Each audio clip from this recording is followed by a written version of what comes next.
कि या तो मर जाओ या मर जाओ।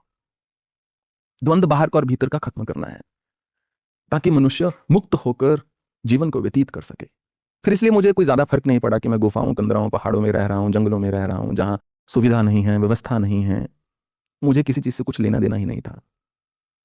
अगर 24 घंटे में एक बार मुझे एक कौर भोजन मिल रहा है, और रघु स्वामी यहाँ पर हैं, वो थे जंगल में, वो आपको बता सकते हैं कितना मैं सत्य कह रहा हूं। मुझे और कुछ नहीं चाहिए था।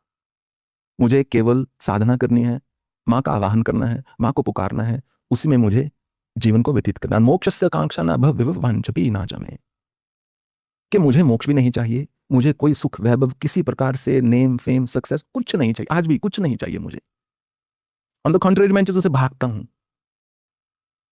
इसलिए मैं उस अपनी सत्यान्वेषी जिसको कहा जाए, उस सत्य की खोज में मैं इसलिए निकला। और जब मुझे लगा, कई बार जब दर्शन हुआ, फिर हुआ, जब मुझे प्राप्त हो गया जिसके लिए मैं था, तो मैंने कहा अब मेरा धर्म बनता है कि अगर मेरी ही तरह कोई खोज में हो, उसको मैं बता सकूं मैंने ऐसे किया, आप भी ऐसे करके देख लीजिए। परंतु मेरी इसमें कोई रुचि नहीं थी कि मैं भीड़ में बैठ के बड़े बड़े प्रवचन कर रहा हूं, बिल्कुल नहीं। आज से 12-10 साल पहले एक जगह मेरा प्रवचन था। मैंने वहां कहा, देखिए मेरा कोई शौक नहीं है पंडाल लगा के प्रवचन करने का और भीड़ को एकत्रित करने का। उन्होंने कहा, स्वामी जी जैसा आपका प्रवचन है, आप देखिएगा 2 साल के भीतर आप पंडाल में प्रवचन कर रहे होंगे बड़े बड़े। 10 साल हो गए, आज तक नहीं किया।